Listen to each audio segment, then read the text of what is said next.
दिल्ली के कड़कड़डुमा कोर्ट ने दिल्ली फसादात के दौरान एक नौजवान की लाश को नाले में फेंकने और कत्ल करने के एक मामले में 5 अफराद के खिलाफ फर्द जुर्म आयद किया है। अदालत ने कहा कि इस मरहले पर मुलजिम दिलीप कुमार, दिनेश कुमार, कुलदीप, लखपत राजौरा और योगेश के खिलाफ इल्जामात लगाने के लिए काफी सबूत मौजूद हैं। आईनी शाहिदीन के अलावा गवाहों के बयानात हैं जिनको नजरअंदाज नहीं किया जा सकता। अदालत ने गवाहों के बयानात रिकॉर्ड करने में ताखीर पर वकील दिफा के एतराज को यह कहते हुए खारिज कर दिया कि लोग फसादात के वक्त खौफजदा थे। वाज़ेह है कि पिछले साल फरवरी में फसादात के बाद एक नौजवान की लाश करावल नगर इलाके के शिव विहार नाले से मिली थी। नौजवान की शिनाख्त बाद में बिजनौर के रहने वाले आतिफ के नाम से हुई। तफ्तीश के दौरान क्राइम ब्रांच को पता चला कि आतिफ शिव विहार में ही एक फैक्ट्री में काम करता था और वहां रहता था।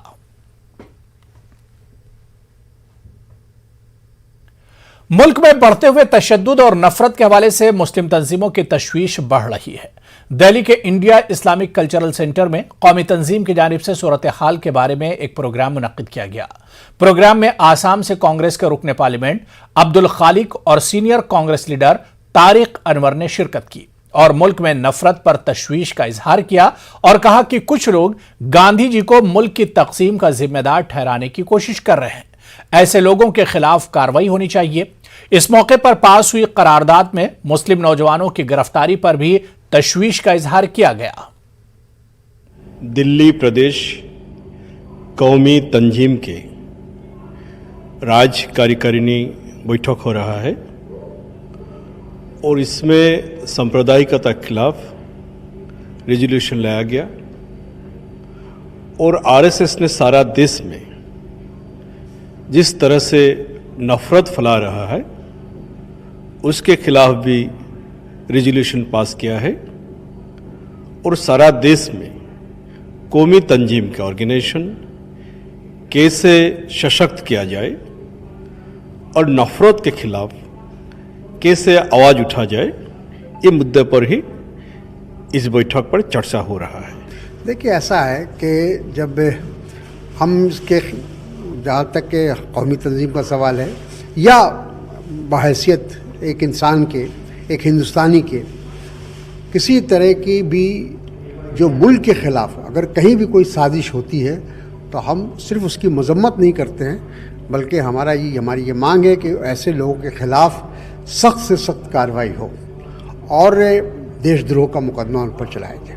लेकिन इस बात का भी हमें ध्यान रखना है कि ऐसे कहीं, क्योंकि जब मुल्क का माहौल बिगड़ जाता है तो ऐसा नहीं हो कि बेकसूर लोग जो किसी तरह से इसमें शामिल ना हों और सिर्फ एक ख़ास तबके के होने की वजह से या मज़हब के होने की वजह से उनको अगर किसी मुकदमे में शामिल किया जाता है या उन पर मुकदमा चला जाता है तो वो भी ठीक नहीं है। तो कौमी तंजीम इन चीज़ों को देखती है और हम लोग हमेशा इस बात के किसी भी मजलूम पर, वो किसी भी मज़हब का क्यों ना हो, अगर उसके ख़िलाफ़ कोई जुल्म होता है, उसके ख़िलाफ़ कोई कार्रवाई होती है और हुकूमत की तरफ से एक तरह से नाइंसाफ़ी होती है तो हम उसके खिलाफ आवाज़ उठाते हैं और उठाएंगे।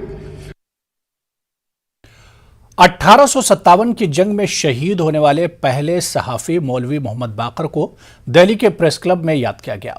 इस मौके पर मौलवी मोहम्मद बाकर पर लिखी गई किताब का हिंदी तर्जुमे का रस्म इजरा किया गया।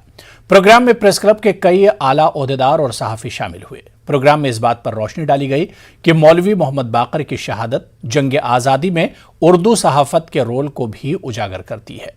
मौलवी मोहम्मद बाकर पहले सहाफ़ी थे जिनको अंग्रेज़ों ने शहीद किया। अंग्रेज़ों ने उन पर मुकदमा चला बगैर ही उनको तोप से उड़ा दिया। मौलवी मोहम्मद बाकर की कुर्बानियां गुमनामी के पर्दे में हैं, इन्हें उजागर करने की ज़रूरत है। असल में मौलवी बाकर साहब की जो कुर्बानी है उसके साथ तो कोई इंसाफ हुआ ही नहीं, किसी भी दौर में नहीं हुआ। लेकिन हकीकत यह है कि मौलवी मोहम्मद बाकर साहब जो हैं उनकी कुर्बानियों के साथ साथ उर्दू सहाफ़त का जो रोल है, उर्दू पत्रकारिता का जो रोल है वो बहुत इम्पॉर्टेंट है, जो जंग आज़ादी में उसने अदा किया है। और उसके हवाले से बहुत लोगों को फांसियाँ भी हुई हैं, बहुत लोग जेलों में भी गए हैं और बड़ी बड़ी सख्तियाँ उन्होंने झेली। लेकिन उनके साथ इंसाफ तो बहुत दूर की बात है, उनके नाम तक लेना लोग गवारा नहीं करते। इससे ज़्यादा और क्या बदनसीबी होगी हमारी। देखिए, इसमें जब हम उर्दू सहाफ़त की बात करते हैं तो हमें ये अब समझ लेना चाहिए कि हम उर्दू के हवाले से हर तबके में नहीं पहुंच सकते। हम ज़बान बोल सकते हैं, जो हिंदुस्तानी है उसको लोग समझ सकते हैं, लेकिन इसके लिए हमें दूसरी ज़बानों का सहारा लेना पड़ेगा। मासूम साहब ने जो किताब लिखी थी उर्दू में, ये उसका तर्जुमा जो हिंदी में किया है, ये जाहिर है कि हिंदी जो पढ़ने वाले लोग हैं उन तक पहुँचेगी और बहुत सारी चीज़ों से जिनसे वो वाकिफ़ नहीं है वो वाकिफ़ होंगे। तो एक ओवरऑल माहौल बनाने की ज़रूरत है कि उस वक्त जिस तरह से 1857 की बगावत फैल रही थी, उस वक्त ये मौका नहीं था कि कोई बाज़ाब्ते अदालती कार्रवाई होती, और उन्होंने देन एंड देयर इनको ख़त्म किया ताकि ये अखबार भी बंद हो जाए और फिर जो उस अखबार के ज़रिए जो रिपोर्टिंग हो रही है वो रिपोर्टिंग बंद हो जाए। इससे अंग्रेज़ों को बड़ा फ़ायदा हुआ। यही वजह थी कि 1858 में जब प्रेस गैगिंग एक्ट के लगाया गया, प्रेस सेंसरशिप थी एक तरह की, तो उस वक्त आपको उस प्रेस गैगिंग एक्ट के नतीजे में जो 35 अखबार, जिसमें ज़्यादातर अखबार उर्दू के अखबार थे, अंग्रेज़ी और हिंदी के अखबार तो नहीं के बराबर थे, कुछ इलाकाई ज़बान के अखबार भी थे, उनमें सब बंद हो गए। सिर्फ 12 अखबार बच गया, और बंद होने वाले अखबार में शहीद मौलवी बाकर का भी अखबार शामिल था। देखिए, जैसा कि आपको मालूम है कि आज 16 सितंबर है, और अब से 164 साल पहले 1857 में मौलवी मोहम्मद बाकर को यही दिल्ली में शहीद पार्क जहाँ बना हुआ है, वहाँ तोप के दहाने पर के उड़ा दिया गया था। उनका कसूर ये था कि उन्होंने अपने अखबार में उस जंग आज़ादी 1857 की बहुत ऑब्जेक्टिव रिपोर्टिंग की थी, और जो कुछ हुआ था उसे बयान किया था। उससे अंग्रेज़ों को ऐसा लगता था कि उनकी बहुत नाकामी हो गई है और बड़ी बेइज्जती हो गई है, तो उन्होंने उनको एक मुजरिम के तौर पे उनके साथ सलूक किया और उनको बग़ैर किसी मुकदमा चलाए हुए तोप के दहाने पर रख के उड़ा दिया। पूरी दुनिया में कोरोना वबा के हवाले से तहरीरें लिखी जा रही हैं और किताबें भी सामने आ रही हैं कि कोरोना के दौर में किस किस्म का अदब लिखा गया। इसी सिलसिले में दिल्ली में कौमी उर्दू काउंसिल के दफ्तर में आलमी उर्दू ट्रस्ट के चेयरमैन ए रहमान की किताब आलमी जायजा वबा नंबर का रस्म इजरा किया गया।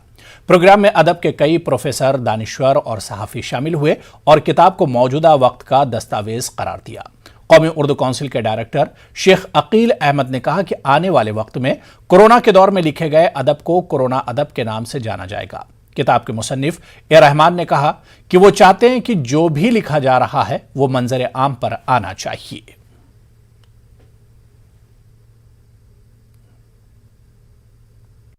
अक्टूबर 2019 का वाक़या है। मैं पेंडेमिक्स की तारीख पढ़ रहा था और फिर उन्हीं दिनों यानी नवंबर में इसके बारे में एक छोटी सी खबर पढ़ी। उसके बाद ये बाकायदा तौर पर वबा आ ही गई। और जहाँ तक इसका आलमी वबा नंबर का ताल्लुक़ है तो मेरा बुनियादी इरादा ये था कि इस ज़माने में, लॉकडाउन के ज़माने में जितना अदब तख्लीक़ किया गया और जिस तरह किया गया उसका एक रिकॉर्ड बन जाए। और इससे भी आगे बढ़कर तहरीक यूँ मिल गई कि पाकिस्तान से 2 रसाइल का वबा नंबर शाया हुआ और वो दोनों उन लोगों ने मुझे भेजे भी, मेरे पास हैं। उनमें से कुछ बड़ी कारामद तहरीरें इसमें शामिल मैंने की हैं। तो ये भी ख्याल रहा कि वहाँ से जब ऐसा हुआ है तो यहाँ हिंदुस्तान से भी आलमी वबा कुछ ना कुछ होना ज़रूर चाहिए। और इसका ये पहलू ज़्यादा पेश नज़र था कि जो हालात रहे, माशरती हालात रहे, जो इक़्तिसादी हालात रहे मुल्क के, और जो नफसियाती असर हुआ अवाम पर इसका, तो अदीब उन चीज़ों को बहुत ज़्यादा हसास होकर देखते हैं, समझते हैं और फिर उसका इजहार करते हैं। तो वो अदबी तख्लीक़ात भी इसमें शामिल हों ताकि वो एक रिकॉर्ड हो जाए। और आइंदा आज से 50 साल बाद भी कोई आदमी अगर चाहे कि भाई आलमी वबा के दिनों में क्या हुआ था, क्या नहीं हुआ था वगैरह, तो उसको एक हवाला जाती एक दस्तावेज़ मिल जाए। किसी भी अदब में अगर अदीब उसके बेदार हैं और हालात हाज़रा से वाकिफ़ हैं, उनके अंदर असरी हिस्सियत है, तो वो उस ज़बान का अदीब मुतासिर होता है और अपने एहसासात और अपने तजुर्बात को वो अपनी तख्लीक़ात फ़न पारे के ज़रिए पेश करता है। ये बहुत ही फितरी बात है। और ये जो कोविड-19 है, आलमी वबा है, तो इससे पूरी दुनिया में लोग मुतासिर हुए हैं, पूरी इंसानियत मुतासिर हुई है और ये बहुत ही दर्दनाक ये दौर गुज़रा है। तो इस पे हर ज़बान के अदीबों ने इज़हार ख़याल किया है। और मैं तो चूँकि इंग्लिश में भी लिखता हूँ तो मेरा थोड़ा वो है, फ्रेंड सर्कल काफ़ी वसी है। तो मैंने ये देखा कि फ़्रेंच में या स्पेनिश लैंग्वेज में, इंग्लिश में कई इसके वो कलेक्शन आ चुके हैं जो कोरोना वायरस से मुतालिक लोगों ने फ़न पारे तख्लीक किए हैं। मध्य प्रदेश हुकूमत के जरिए आज़ादी के 75 साल बाद रियासत के अक़लियती इदारों में ख़वातीन की तक़र्री किए जाने के ऐलान का मुस्लिम ख़वातीन ने खैर मक़दम किया। मुस्लिम ख़वातीन का कहना है कि ज़बानी तौर पर सियासी, समाजी और मजहबी सतह पर ख़वातीन को उनके हुकूक देने की बातें तो बहुत की जाती हैं, मगर अमली तौर पर हमेशा इसका फ़ुक़दान नज़र आता है। ख़वातीन के हुकूक को लेकर जितनी बातें की जाती हैं, अगर इसका अशीर भी पूरा किया गया होता तो आज समाज में मुस्लिम ख़वातीन की ज़िंदगी मुख्तलिफ होती। मध्य प्रदेश में अक़लियतों के फ़लाह के लिए यूँ तो वक्फ़ बोर्ड, मसाजिद कमेटी, हज कमेटी, मुतवल्ली कमेटी, औक़ाफ़ आम्मा जैसे इदारे तो मौजूद हैं, मगर अब तक किसी भी पार्टी की हुकूमत को ख़वातीन मुलाज़मीन की तक़र्री का ख्याल ही नहीं आया था। हमारे नुमाइंदे मेहताब आलम ने इस मौके पर मुस्लिम ख़वातीन और समाजी कारकुनान से ख़ास बातचीत की। मध्य प्रदेश हुकूमत ने पहली बार अक़लियती इदारों में ख़वातीन की तक़र्री का फ़ैसला किया है। बड़ा अहम ऐलान है और इस ऐलान पर मुस्लिम समाज की ख़वातीन क्या सोचती हैं, यहाँ पर हमारे साथ जो है कई ख़वातीन मौजूद हैं। नादिया साहिबा भी मौजूद है, नादिया वेलफेयर सोसाइटी की सदर हैं। यहाँ पर उनसे बातचीत करते हैं। हुकूमत ने ऐलान किया है कि अब अक़लियती इदारों में महिलाओं की तक़र्री होगी, कैसा लगता है ये ऐलान? जी बहुत खुश हैं हम सब बहनें, क्योंकि ये बहुत बड़ी बात है कि आज आज़ादी के बाद हम महिलाओं का मुस्लिम इदारों में कम से कम ये तो कहा गया कि हाँ इनको जगह देना चाहिए और इंशाल्लाह हम लेके रहेंगे, क्योंकि ये हमारे हक़ की लड़ाई है। हम जब निकाह के लिए, जब क़ज़ियात में काउंसलिंग के लिए, जब तलाक़ के लिए जा सकते हैं तो क्यों नहीं हम इस चीज़ के लिए भी खड़े हो सकते हैं वहाँ पर, और हमें आर्थिक मदद भी मिलेगी, सामाजिक मदद भी मिलेगी, उससे ये बहुत बड़ी बात है हमारे लिए।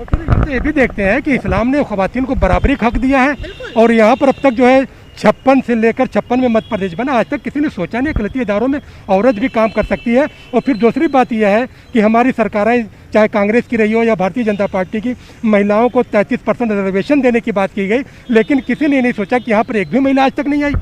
कहते हुए बड़ी तकलीफ़ हो रही है कि हम अपने आप को कहते हैं कि हम बड़े एडवांस हो गए, बहुत अच्छी सोच हो गई, लेकिन आज भी हम तालिबानी राज में रह रहे हैं। वही मानसिकता है, वही सोच है हमें, तो हमें उस सोच को बदलना है और हम बदल के रहेंगे। जी आपको कैसा लगा फैसला हुकूमत? जी माशाल्लाह बहुत अच्छा लगा। जो भी है औरतों के हक़ में ही होगा जो भी फैसला लिया है हुकूमत ने। लेकिन अभी हुकूमत ने ऐलान किया है, अब इसके लिए आपको बहुत संघर्ष की ज़रूरत है। हाँ बिल्कुल संघर्ष करेंगे, बिल्कुल खड़े हैं, सब हम साथ में खड़े हैं, संघर्ष करेंगे। इस तरह यहाँ पे नाज़रीन हम देखते हैं कि जो है यहाँ पर मुस्लिम ख़वातीन ने हुकूमत के फ़ैसले का खैर मक़दम किया और उनका कहना है कि सोच बदलनी चाहिए। यकीनी तौर पर पैसे जो है 1956 में मध्य प्रदेश बना था, अब जाके 2021 में एक सोच बदली है कि अक़लियती इदारों में, हज हाउस में, वक्फ बोर्ड में, मसाजिद कमेटी में, मुतवल्ली कमेटी में, चाहे औक़ाफ़ दूसरे इदारे जो भी हैं अक़लियतों से वाबस्ता, वहाँ पर ख़वातीन की तक़र्री होगी। तो यकीनी तौर पर ख़वातीन भी जो अपना बेस्ट है वो परफॉर्म कर सकेंगी और समाज की जो है, जो कहा जाता है कि मर्द और औरत एक गाड़ी के दो पहिए हैं, तो दोनों के साथ मिलकर समाज आगे बढ़ेगा। कैमरामैन खिलान सिंह के साथ मेहताब आलम, न्यूज़ 18 उर्दू, भोपाल। औरंगाबाद के आम खास मैदान में, जो कि वक्फ जायदाद कहलाती है, म्यूनिसिपल कॉरपोरेशन की जानिब से वक्फ लैंड पर स्मार्ट सिटी का ऑफिस तामीर हो रहा है। हालांकि वक्फ ट्राइब्यूनल का फैसला वक्फ बोर्ड के हक में हुआ। म्यूनिसिपल एडमिनिस्ट्रेटर ने इस फैसले को हाई कोर्ट में चैलेंज किया। हाई कोर्ट ने भी इस मामले में कॉरपोरेशन को रोक दिया, लेकिन इसके बावजूद स्मार्ट सिटी का तामीरी काम जारी है। इत्तला यह है कि इस मुजव्वज़ा इमारत का इफ्तिताह वज़ीर आला उद्धव ठाकरे के हाथों होगा। इस मामले में शहर की चंद तंजीमों ने डिविजनल कमिश्नर के तवस्सुत से वज़ीर आला को मकतूब रवाना किया है, जिसमें स्मार्ट सिटी ऑफिस के तामीरी काम को रोकने का मुतालबा किया गया है। जो नया प्रविष्ट है, जो पेंडिंग है, जिसका डिसीजन, उसका ओपनिंग करना मुनासिब नहीं है। अभी तक महानगर पालिका जो है अनुचित बांधकाम जो है तोड़ती थी, रोकती थी, लेकिन आज तो ये साबित हो गया है कि महानगर पालिका जो है अनुचित तरीके से वक्फ की जो लैंड है उस पर कब्जा कर रही है। स्मार्ट सिटी का ऑफिस जो बनाया गया और बन रहा है, वो आम खास के ग्राउंड में से रास्ता दिया जा रहा है और उसका कल मुख्यमंत्री साहब उद्घाटन करने वाले हैं। तो हमारा इसको विरोध है कि वहाँ पर उस ज़मीन में से रास्ता बिल्कुल भी ना दिया जाए, क्योंकि अगर उस ज़मीन में से रास्ता दिया जाता है तो वो सार्वजनिक रास्ता हो जाएगा और आम खास मैदान की अहमियत ख़त्म घट जाएंगी और वो रास्ता हमेशा के लिए परमानेंट हो जाएगा।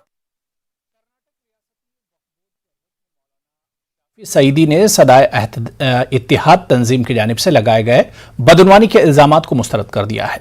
बेंगलुरु में शाफी सईदी ने कहा कि 27 सितंबर को वक्फ बोर्ड के चेयरमैन के ओहदे के लिए इंतखाबात हो रहे हैं। इन्हें चेयरमैन बनने से रोकने के लिए सदाए इत्तिहाद के सरपरस्त मुजाहिद अली बाबा बेबुनियाद इल्जामात आयद कर रहे हैं। वाज़ेह है कि मौलाना शाफी सईदी को सदाए इत्तिहाद तंजीम के नायब चेयरमैन के ओहदे से बरतरफ किया गया है।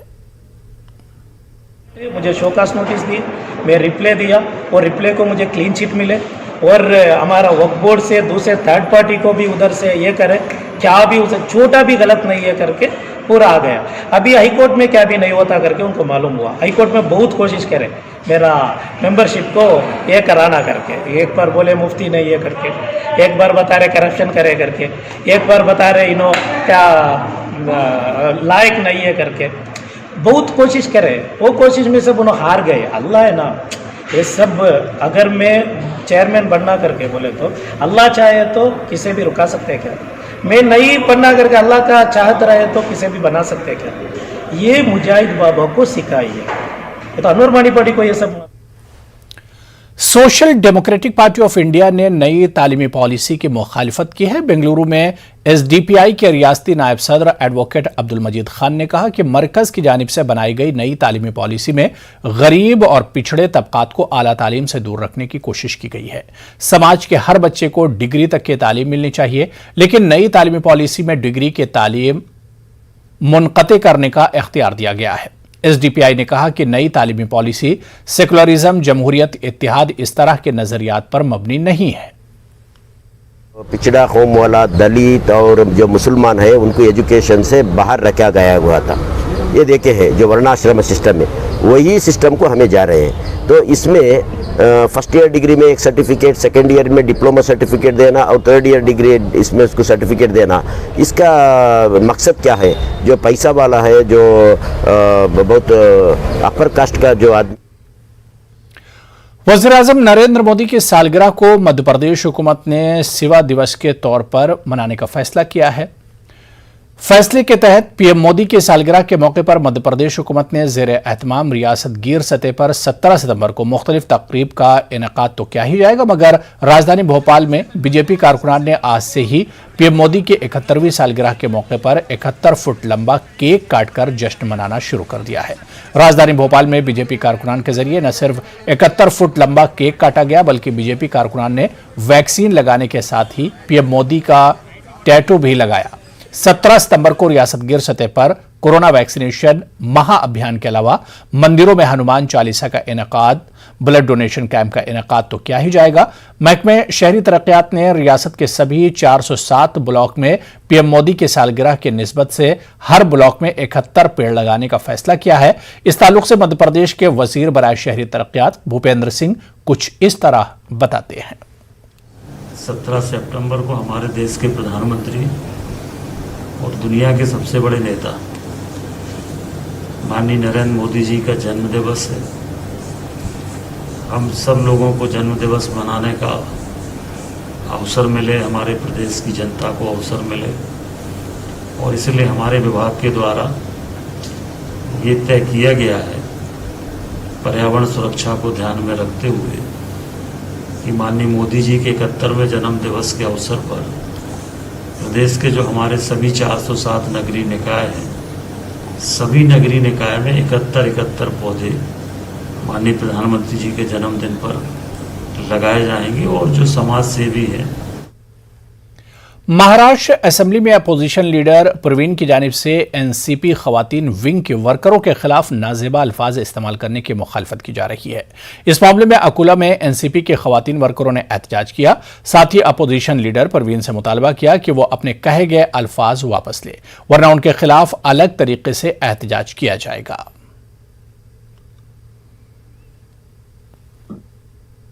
आज राष्ट्रवादी महिला कांग्रेस पार्टी की ओर से ये आंदोलन किया जा रहा है। इसमें विरोधी पक्ष नेता प्रवीण दरेकर यानी इन्होंने बहुत ही ऐसी खराब भाषा महिलाओं के लिए इस्तेमाल की है। उन्होंने कहा है कि महिला राष्ट्रवादी पक्ष के इन्होंने अपमान नहीं किया, इन्होंने पूरे महिलाओं का ही अपमान किया है। तो हम पूरे राष्ट्रवादी महिला कांग्रेस की तरफ से हम प्रवीण दरेकर को एक चेतावनी देना चाहते हैं कि अगर से उन्होंने